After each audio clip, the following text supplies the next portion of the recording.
बिद्री साखर कारखान्याला जसे देशात नंबर 1 बनवले तसेच राधानगरी भुदरगड विधानसभा मतदारसंघाला नंबर 1 बनवतो। त्यासाठी राधानगरी भुदरगड विधानसभा मतदारसंघातून मला पुन्हा आमदार करा अशी भावनिक साथ माजी आमदार के.पी. पाटील यांनी कार्यकर्त्यांना घातली। भुदरगड तालुक्यातील दारवाड येथे आयोजित केलेल्या कार्यकर्त्यांच्या जनसंवाद मेळाव्यात ते बोलत होते। विधानसभा निवडणुकीच्या पार्श्वभूमीवर माजी आमदार के.पी. पाटील यांच्या गटात उत्साहाचे वातावरण असून राधानगरी भुदरगड तालुक्यातील विविध ठिकाणी त्यांचे जनसंवाद मेळावे सुरू आहेत। या मेळाव्यांना कार्यकर्त्यांची मोठी गर्दी उसळत आहे। माजी आमदार के.पी. पाटील यांच्यासाठी कार्यकर्ते आक्रमक झाले असून मी के.पी. आम्ही के.पी. मोहीम राबवण्याचा संकल्प करत लढणारच आणि जिंकणारच असा निर्धार कार्यकर्त्यांनी केला आहे। मेळाव्यात अनेक कार्यकर्त्यांची भाषणे झाली। दारवाड येथे आज झालेल्या मेळाव्यात के.पी. पाटील यांनी राधानगरी भुदरगड विधानसभा मतदारसंघाचा इतिहास सांगितला। बिद्री साखर कारखान्याच्या निवडणुकीप्रमाणे यावेळी विधानसभेच्या निवडणुकीत नव्या जोमाने उतरायचे असल्याचे सांगून कार्यकर्त्यांनी घरोघरी प्रचारासाठी पोहोचावे असे आवाहनही त्यांनी केले। यावेळी त्यांनी विरोधी उमेदवारांवर जोरदार निशाणा साधला। यावेळी बोलताना माजी आमदार के.पी. पाटील म्हणाले, ज्या कारखान्यामध्ये वर्षाला क्रशिंग 5.5-6 लाखाच्या वरती होत त्या कारखान्याचं क्रशिंग आता 10 लाख दररोज कॅपॅसिटी 8,000 टनाची। आम्ही तिथे को जनरेशन प्रकल्प उभा केला, कर्ज काढलं। आमच्यावर त्या काळामध्ये नाहक आरोप करत होते हे लोक गावागावात सभा घेऊन मेळावे घेऊन की आता मात्र बिजलीचा हत्ती चिखलात रुतला, आता उतरत सगळं कर्ज फेड केलं आणि देशात एक नंबरचा पक्ष अखंड देशातला बिजली हा एक नंबरचा।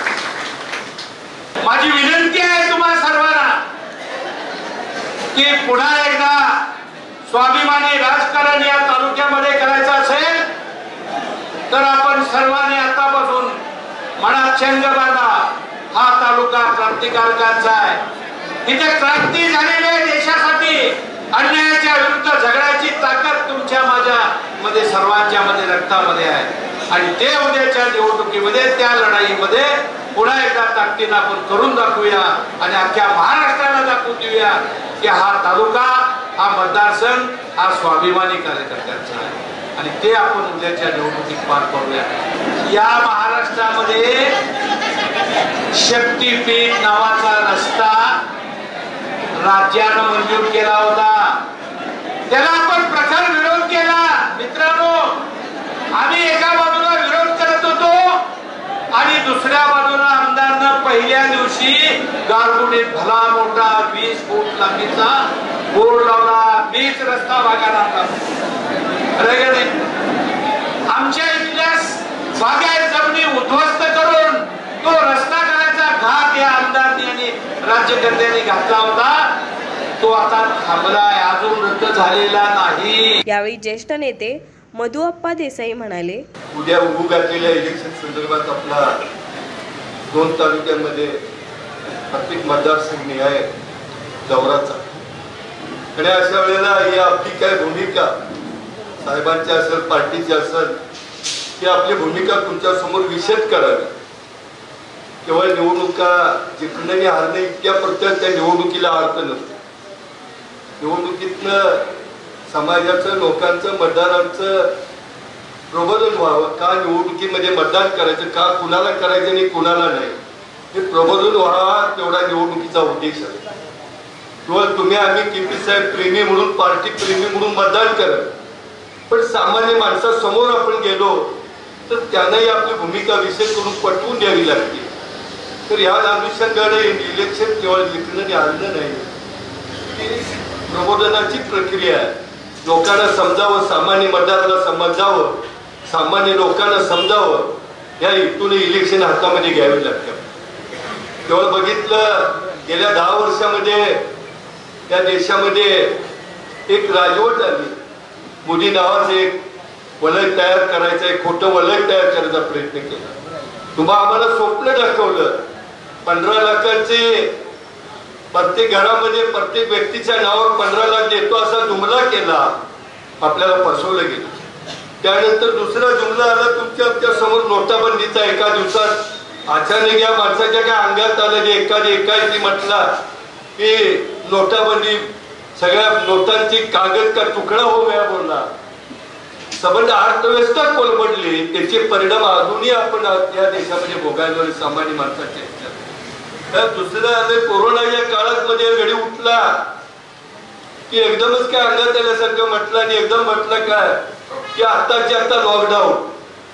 हजारो माणसं रस्त्यावर गेली की या माणसाला सगळं देशातली नाणी माहीत नसतात की प्रशासनाचा कुठलाही अनुभव न घेता की केवळ एक लहरी राजा आणि लहरी प्रजा म्हणलं त्या पद्धतीचे परिणाम गेल्या 10 वर्षामध्ये आपण भोगत आहोत आणि तिचीच पिलावळ खाली यायला लागली आहे. यावेळी प्राचार्य HR पाटील म्हणाले, आतापर्यंत जे आमदार झाले त्यांनी प्रत्येकाने आपापल्या परीने काम केलं आहे, पण त्या लोकप्रतिनिधींचं काम थोडं लोकांच्या चर्चेत कसं राहिलं नाही. आता अलीकडचा मीडिया जो आहे, सोशल मीडिया, काम कणभर आणि सांगणं मनभर असं सोशल मीडियावर या ठिकाणी होतंय.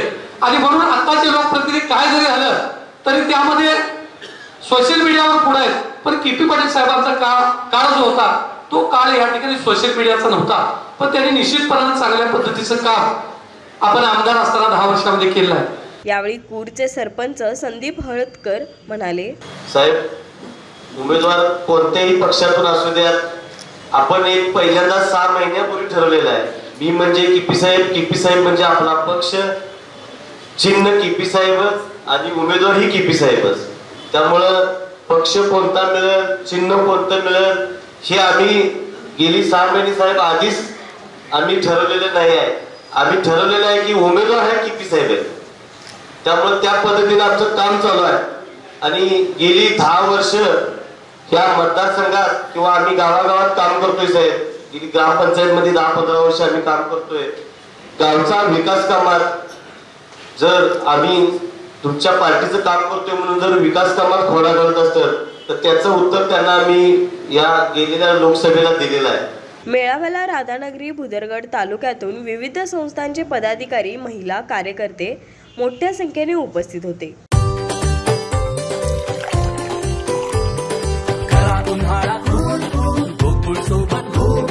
गोकुळच्या ताक, दही आणि लस्सी सोबत हा उन्हाळा बनवा अधिक टेस्टी, अधिक कूल.